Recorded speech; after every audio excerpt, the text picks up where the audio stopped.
Hello friends, स्वागत है आप सभी का माई जी के कोर्स हिंदी चैनल पर। दोस्तों, आज की वीडियो में हम जानेंगे विटामिन बी के बारे में पूरी जानकारी। सो प्लीज़ इस वीडियो को लास्ट तक देखिएगा। अगर आप हमारे चैनल से नहीं जुड़े हैं तो प्लीज़ मेरे चैनल को सब्सक्राइब कर लीजिए और बेल आइकन को भी दबाइए ताकि जीके से रिलेटेड ऑल वीडियो की नोटिफिकेशन आपको मिलता रहे। तो चलिए शुरू करते हैं। विटामिन बी को कई प्रकार में हम बांट सकते हैं, जैसे कि vitamin B1, vitamin B2, vitamin B3, vitamin B5, vitamin B6, vitamin B7, vitamin B9 और विटामिन B12। विटामिन बी को टोटल 8 भागों में बांटा गया है। विटामिन बी शरीर के जीवन शक्ति देने के लिए अति आवश्यक होता है। इस विटामिन की कमी से शरीर अनेक रोगों का घर बन जाता है। यह विटामिन जल में घुलनशील होता है। विटामिन बी जो है जल में घुलनशील होता है। चलिए जानते हैं कि विटामिन B1 के बारे में। विटामिन B1 का रासायनिक नाम होता है थायमिन। विटामिन बी का रासायनिक नाम क्या होता है? थायमिन होता है, जो जल में घुलनशील होता है। विटामिन B1 जो है जल में घुलनशील होता है। देखिए, इसका मुख्य काम क्या है? इसका मुख्य काम है हमारे मस्तिष्क को विकसित रखने के लिए बहुत ही उपयोगी होता है। अब जानते हैं इसकी कमी से होने वाला रोग। देखिए, विटामिन B1 की कमी से होने वाला रोग बेरी रोग होता है। मुख्य स्रोत इसका क्या है? सूरजमुखी के बीज, अनाज, आलू, संतरे और अंडे। चलिए अब जानते हैं कि विटामिन B2 के बारे में।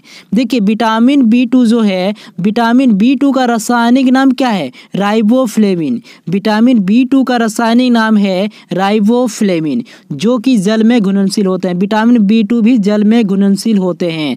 इसका मुख्य काम क्या है? त्वचा को अच्छी रखने के लिए बहुत ही उपयोगी है। अब चलिए जानते हैं इसकी कमी से होने वाला रोग। त्वचा का फटना, आँख का लाल होना, जीभ का फटना। इसका मुख्य स्रोत क्या है? इसका मुख्य स्रोत है केला, दूध, दही, मांस, अंडे, हरी बीन्स और मछली। अब चलिए जानते हैं विटामिन B3 के बारे में। विटामिन B3 का रासायनिक नाम है नियासिन। विटामिन B3 का रासायनिक नाम क्या है? नियासिन है, जो जल में घुलनशील होता है। विटामिन B3 जो है जल में घुलनशील होता है। मुख्य काम इसका क्या है? ब्लड प्रेशर को कंट्रोल में रखने के लिए, सिर दर्द, दस्त को कम करती है।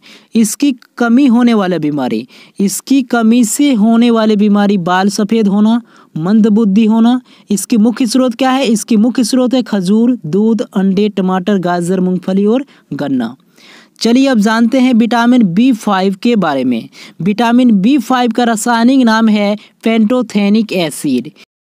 का रासायनिक नाम है पेंटोथेनिक अम्ल, जो कि जल में घुलनशील होता है। इसका मुख्य काम क्या है? इसका मुख्य काम है बालों को स्वस्थ और सफ़ेद होने से बचाता है।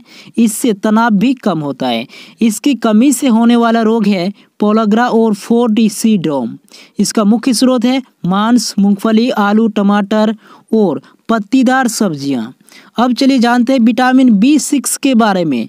विटामिन B6 का रासायनिक नाम होता है पायरिडॉक्सिने, जो कि जल में घुलनशील होता है। विटामिन 6 जो है जल में घुलनशील होता है। इसका मुख्य काम क्या है? इसका मुख्य काम है सुबह की थकान कम करता है, तनाव और अनिद्रा से भी मुक्ति देता है।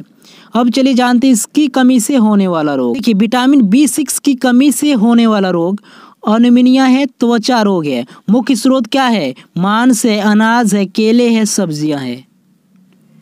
अब चलिए जानते हैं विटामिन B7 के बारे में। विटामिन B7 का रासायनिक नाम है बायोटिन, जो जल में घुलनशील होता है। विटामिन B7 जो है जल में घुलनशील होता है। इसका मुख्य काम क्या है? इसका मुख्य काम है यह त्वचा और बालों के लिए बहुत ही अच्छा है। इसकी कमी से हमें जिल्द की सूजन हो सकती है। चलिए अब जानते हैं विटामिन B9 के बारे में। विटामिन B9 का रासायनिक नाम होता है फॉलिक एसिड, जो जल में घुलनशील होता है। विटामिन B9 जो है जल में घुलनशील होता है। इसका मुख्य काम क्या है? इसका मुख्य काम है यह त्वचा को रोग और गांठिया के उपचार हेतु बहुत ही शक्तिशाली है। गर्भवती महिलाओं को यह लेने की सलाह दी जाती है। इसकी कमी से होने वाला रोग है, इसकी कमी से होने वाला रोग अनिमिया होता है, पेशिज रोग होता है। और इसका मुख्य स्रोत क्या है? दाल, सब्जियां, सूरजमुखी के बीज, फलों में भी यह होता है। अब चलिए जानते हैं विटामिन B12 के बारे में। विटामिन B12 का रासायनिक नाम है साइनोसोवलमिन, जो कि जल में घुलनशील होता है। इसका मुख्य काम है यह एनीमिया, खून की कमी, मुंह में अल्सर जैसी बीमारियों को कम करता है। इसकी कमी से होने वाला रोग अनिमिया पांडु रोग। इसका मुख्य स्रोत है मांस, कलेजी, दूध और दही से बनाए गए उत्पाद और अंडा। सो गाइस, इस वीडियो में इतना ही। अगर आपको यह वीडियो पसंद आए दोस्तों के साथ जरूर शेयर कीजिए। Thanks for watching guys.